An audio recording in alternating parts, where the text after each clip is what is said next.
Bonsoir les amis, bonsoir Coco, bonsoir Mickey, tu es là? Nous sommes tous réunis pour la petite histoire du soir. Une histoire tous les soirs pendant les vacances. Oui, la lecture, c'est très important. Alors ce soir, que choisir? On a le choix dans cette jolie collection, Hachette Collection.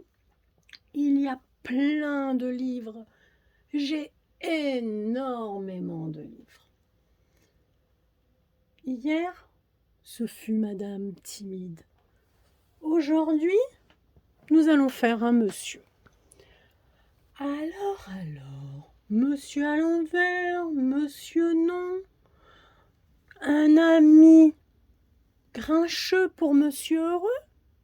Que prenons-nous, les enfants? Dis-moi, Coco. Coco, c'est mon ami. J'adore les perroquets. Mais c'est une peluche, un souvenir de vacances. Bien sûr, je ne mets pas les oiseaux en cage. Un joli perroquet. Papagayos, comme on dit en Espagne. D'ailleurs, il revient d'une île espagnole. Parrots, comme on dit en anglais. Oh, je pourrais vous dire le mot perroquet dans toutes les langues. Mais nous ne faisons pas un cours de langue, hein. Nous sommes là pour l'histoire du soir. Allez, je vais choisir. Je vais prendre Monsieur à l'envers. Il a l'air tout rigolo avec son chapeau à l'envers sur sa petite tête. Monsieur à l'envers, c'est lui. Oh, les enfants, regardez, il a déjà l'air très sympathique. Est-ce que vous le connaissez? On y va, on découvre cette histoire. Monsieur à l'envers. Collection Monsieur Hachette Jeunesse. Monsieur à l'envers. Monsieur à l'envers était un drôle de petit bonhomme. Avec lui, tout était sans dessus-dessous, sans devant-derrière et à l'envers. C'est une expression qui veut dire que tout est retourné sans dessus-dessous, si vous voulez. Extraordinaire! Oula! Regardez, les jambes sont de ce côté, mais la tête est de ce côté, le chapeau à l'envers. Ça doit être compliqué, hein? Regarde sa maison. Coco, non mais regarde-moi ça, Coco, regarde-moi ça. Regardez les enfants. Je suis sûre que vous avez tous vu. Le bas de la porte est en haut.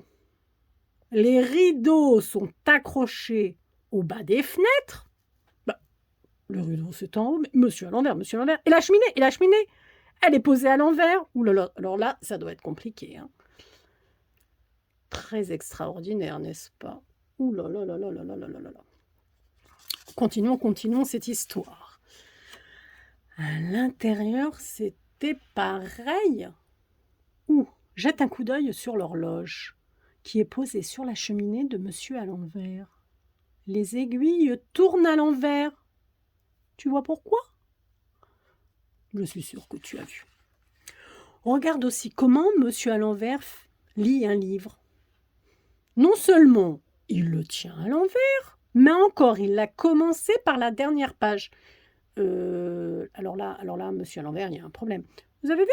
Paf, alors attendez, si on veut voir, on doit retourner. Ah, il lit Monsieur Malchance comme livre. Vous imaginez? Je vais vous lire le livre comme ça, puis alors comme ça. Ouh là là, mais non, mais monsieur à l'envers, ça ne va pas du tout, hein. Regarde encore où monsieur à l'envers colle les timbres sur les enveloppes. Mais tu as déjà vu cela? Regardez les enfants. Monsieur à l'envers écrit à monsieur Hatchoum, froid de canard en glaçonnier. Mais au lieu de mettre le timbre en haut à droite, il l'a mis en bas. Monsieur à l'envers. Oh là là, ça ne va pas du tout. Cette histoire raconte ce qui s'est passé quand monsieur à l'envers est venu visiter la ville. Personne ne sait exactement comment il fit pour la trouver, d'où il venait, mais il y arriva bel et bien. Il est arrivé, c'est déjà ça. Quelqu'un l'a vu descendre du train. Étant ce qu'il est, c'est-à-dire monsieur à l'envers ne sauta pas sur le quai, mais il tomba sur les rails. Alors là, c'est extrêmement dangereux d'aller sur les rails. Surtout, ne faites pas ça, ne fais pas ça, Coco. Ce qui n'a rien de vraiment surprenant, n'est-ce pas? Bah oui, il fait tout à l'envers. Mais là, ça devient dangereux, monsieur à l'envers. Il en perdit son chapeau en tombant sur les rails. Après s'être relevé, il sortit de la gare par l'entrée. Non mais, c'est pas possible. C'est pas possible, monsieur à l'envers. On sort par la sortie. Puis il se mit à la recherche d'une chambre d'hôtel où passer la nuit. Et vous avez vu? Non mais les enfants, faut lui dire, ça va pas, regardez. Il porte sa valise à l'envers, son chapeau est à l'envers. Non mais. Puis alors imaginez s'il pleut. Mais s'il pleut, son chapeau ne va pas le protéger de la pluie. Puis alors, toute la pluie va aller dans son chapeau. Enfin, monsieur à l'envers, Coco, c'est la cata, c'est la cata. Le directeur de l'hôtel se retint de rire en voyant monsieur à l'envers, avec son chapeau posé à l'envers sur sa tête et sa petite valise qu'il ne tenait pas par la poignée. Vous avez compris, le directeur a envie de se moquer de lui. Mais il se retient. Bonjour monsieur, lui dit-il, que désirez-vous? Il reste professionnel, le directeur d'hôtel, c'est très bien. Il y a une chose que tu ignores encore à propos de monsieur à l'envers, c'est sa façon de parler. Ah, mon Dieu, ne me dites pas qu'il parle à l'envers, Coco, ne me dis pas qu'il parle à l'envers, les enfants, ne me dites pas ça. Tu vas voir, je suis sûre que c'est ça, tu vas voir, je suis sûre que c'est ça. Jourbon, dit monsieur à l'envers au directeur de l'hôtel. Je drève une brécham. Il parle à l'envers. Non mais j'y crois pas, il parle à l'envers. Le directeur se gratta la tête. Vous voudriez une chambre, demanda-t-il. Oui, sûrement. Ok. Il parle à l'envers. Parce que bonjour, c'est Jourbon. Vous avez compris. Une brécham, c'est une chambre à l'envers. Vous voyez, il inverse les syllabes. Super. Le directeur avait compris. Heureusement pour lui. Monsieur à l'envers prit l'ascenseur et se retrouva dans une chambre. Il défit sa petite valise, mit son pyjama et se coucha. Regardez les détails. Il a posé son chapeau à l'envers. Je me demande comment le chapeau tient. Et toi, Coco, tu sais? Son voyage, quelle qu'en soit la longueur, l'avait fatigué. Le lendemain, monsieur à l'envers visita la ville. Il prend un taxi, vous voyez, il visite la ville, tranquille. Mais que d'embarras il causa. Embarras, problème. Il prit tout d'abord un taxi et troubla tellement le chauffeur en tentant de lui expliquer où il voulait aller que le pauvre homme percuta un feu rouge. En gros, il embrouille tellement le chauffeur, parce que le chauffeur ne capte rien quand il parle. Le chauffeur, il percute un feu rouge, il rentre dans le feu rouge. Mon Dieu. Mon vrai pot sur mon, dit monsieur à l'envers. Je suis lésodé. Ok, faut traduire là. Alors, il nous a dit quoi, monsieur à l'envers? Mon vrai pot sur mon. Mon pauvre monsieur, je suis lésodé, je suis désolé. Effectivement, s'il parle comme ça, c'est compliqué. Puis il entra dans un grand magasin du centre-ville. Il monta à l'étage et s'arrêta devant un rayon. Bon, là, ça va. Je drève une repée de 7 chaux, dit-il à la vendeuse. Vous voulez une paire de chaussettes? Dit-elle avec un sourire. Mais il a de la chance, tout le monde le comprend. Elle lui en montra une paire de rouges Et monsieur à l'envers les mit. Non, j'y crois pas. Il les mit où, les enfants? Il les mit où, Coco? Mais vous savez, vous, où on met les chaussettes? On les met aux pieds, mais lui, il les mit à ses mains. Voilà, il les met à ses mains. Pourquoi pas, il est original.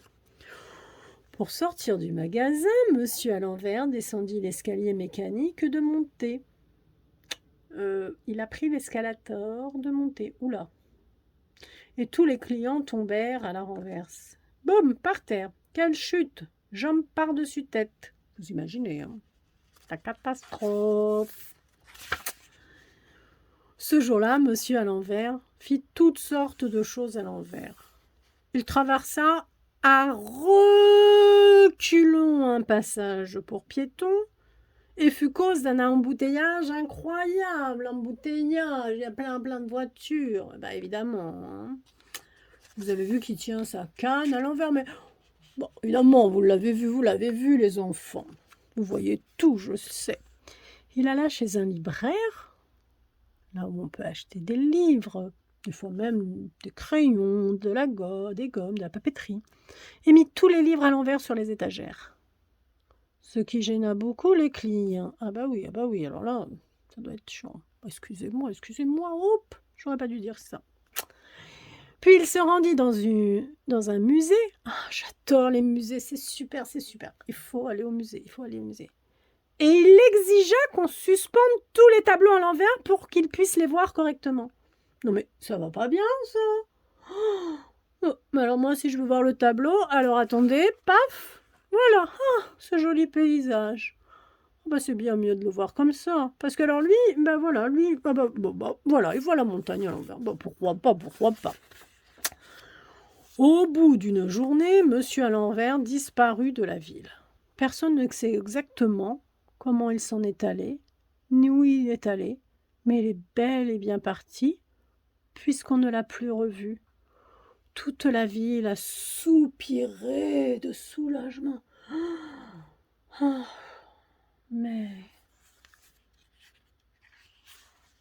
plus rien n'était comme avant, et même c'était le monde à l'envers. Les Vélesnous du jour, cria le vendeur de journaux, au lieu de crier les nouvelles du jour. Mais il a contaminé la ville ou quoi? Soir bon, cher tasse péclété, dit le présentateur de la télévision au lieu de dire bonsoir, chers téléspectateurs. Alors, tasse péclété, c'est le mot téléspectateur à l'envers. Je peux vous assurer, les enfants, que ce n'est pas simple à dire. Et toi, Coco, tu sais? Coco, il me dit que c'est trop simple. Coco. Tout le monde parlait à l'envers, comme monsieur à l'envers. Et comme toi, si tu veux bien essayer, essaye donc chez toi de dire le mot tasse péclété pour téléspectateurs. Voilà, c'était l'histoire de monsieur à l'envers. Il a été faire un tour dans une ville et il a contaminé tout le monde. Bon, monsieur à l'envers, je pense que c'est quand même mieux d'être à l'endroit. Vous ne pensez pas, les amis? Oh oui. Voilà, c'était la petite histoire du soir pendant les vacances. J'espère que vous allez bien, que vous avez passé une bonne et agréable journée. Si vous avez apprécié ma vidéo, n'hésitez pas à mettre un petit pouce bleu, ça fait toujours plaisir. Vous pouvez commenter aussi. Vous pouvez même vous abonner. C'est très agréable pour moi de voir que vous êtes là. Nous sommes nombreux, de plus en plus nombreux. Je sais que c'est une nouveauté sur la chaîne, ces petites lectures du soir. Mais avec mon ami Coco, j'avais vraiment envie de partager un moment avec les plus jeunes et vous faire découvrir le monde de la lecture. À demain pour de nouvelles aventures. Bonsoir.